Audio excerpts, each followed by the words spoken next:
아미 여러분, 좋은 하루 되세요. 제 채널에 다시 돌아오게 되어 정말 기쁩니다.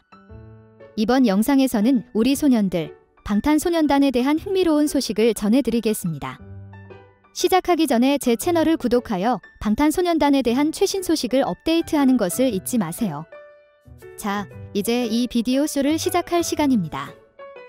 사생팬은 아이돌에 지나치게 집착해 아이돌이나 자신에게 위해를 가하는 등 연예인과 가까워지기 위해 무슨 짓이든 하는 광적인 한류 팬을 일컫는 신조어입니다.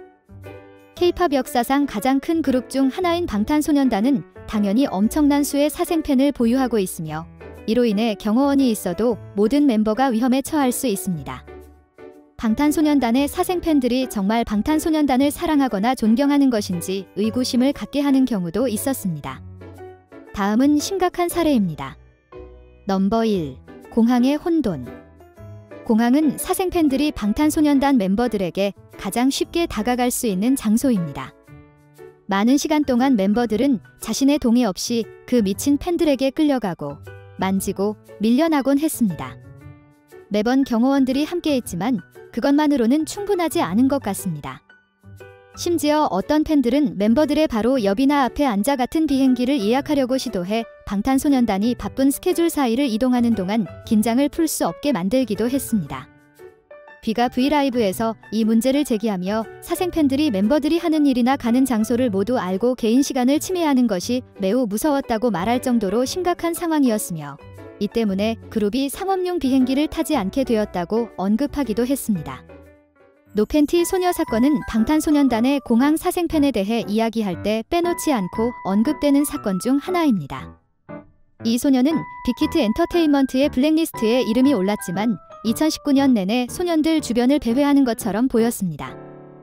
2019년 1월 14일, 그녀는 방탄소년단 멤버들과 함께 VIP 게이트에 나타나 다른 팬들처럼 팬존에 서 있지 않고 바로 옆을 지나갔습니다. 사생은 아이돌과 거리가 거의 없어 마치 스태프나 멤버처럼 보이기까지 했습니다.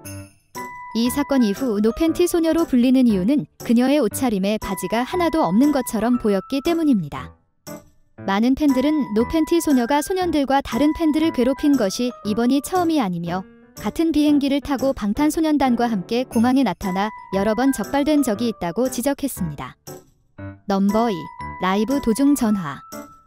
요즘은 아이돌이 브이라이브 플랫폼에서 생방송을 진행하며 팬들과 소통하는 것이 더 쉬워졌지만 일부 사생팬들은 이 소중한 시간을 전화로 망치기로 결정했습니다.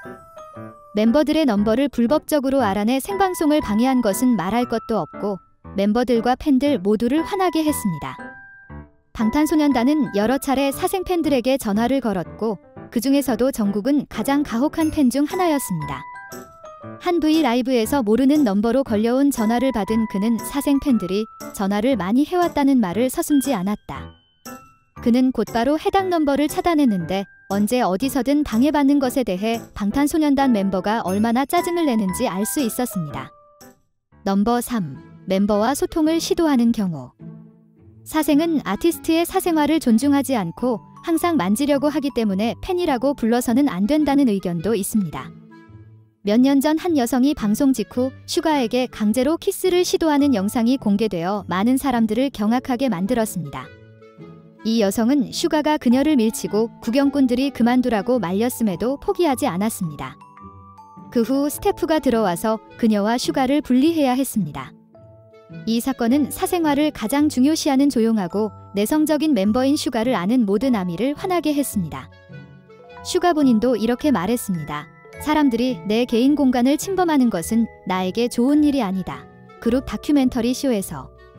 넘버 4. 미공개 정보 유출. 사생팬들이 아티스트의 사적인 정보나 미공개 정보를 얻을 수 있는 방법과 돈을 가지고 있다는 것은 믿기 어렵지만 실제로 존재하는 사실입니다. 사생팬들은 비공개 그룹 채팅, 업계 지인, 심지어는 회사 직원으로부터 정보를 구입하기도 합니다. 일부는 혼자서 보관하고 일부는 온라인에 게시하여 모든 정보를 유출합니다. 한 사생팬이 제이홉과 뷔의 여권을 인스타그램에 공개적으로 올린 것은 잘 알려진 일화입니다. 이는 단순한 개인정보 침해에 그치지 않고 여권은 정부에서 제공하는 것으로 소유자의 신원이 담겨 있기 때문에 법적인 문제도 수반됩니다. 여권은 개인이 소지할 수 있는 가장 중요한 서류 중 하나이기 때문에 투어를 위해 이동을 많이 해야 하는 방탄소년단의 경우 더욱 심각한 문제가 될 수 있습니다. 빅히트 엔터테인먼트의 전신인 HYB는 방탄소년단을 비롯한 소속 아티스트를 보호하기 위해 몇 가지 조치를 취했습니다. 2019년 빅히트 엔터테인먼트는 그룹 공식 팬카페의 불법 및 과도한 사진 촬영, 불법 티켓 판매, 공개 일정 외 장소 방문, 가장 심각한 것은 공항에서 사생활을 침해하고 나쁜 목적으로 방탄소년단과 같은 비행기에 탑승한 사생팬의 블랙리스트를 공개했습니다. 블랙리스트에 이름이 오른 사람들은 멤버십이 취소되고 방탄소년단의 행사에 참석할 수 없게 되었습니다. 이러한 조치로 빅히트 엔터테인먼트, 즉 HYB는 아미를 진정시키고 방탄소년단에 대한 위협을 막는 데 성공했습니다. 사생팬은 팬이라는 단어가 들어간 이름조차도 아티스트에게 육체적, 정신적으로 해를 끼치는 행위이므로 진정한 팬으로 간주할 수 없다는 사실을 직시합시다.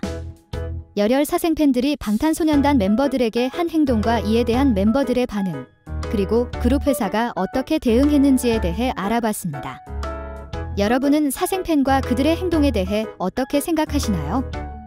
방탄소년단 멤버들의 입장에 공감하고 HYB가 아티스트를 보호하는 방식에 동의하시나요? 아래에 댓글을 남겨주시고 이 주제에 대해 어떻게 생각하시는지 공유해주세요. 영상에 좋아요를 누르고 지금 바로 구독을 신청하여 좋아하는 셀러브리티의 최신 소식을 받아보세요. 이 영상은 여기서 끝납니다. 시청해주셔서 감사합니다. 이만 안녕히 가시고 다음 영상에서 뵙겠습니다. 안녕.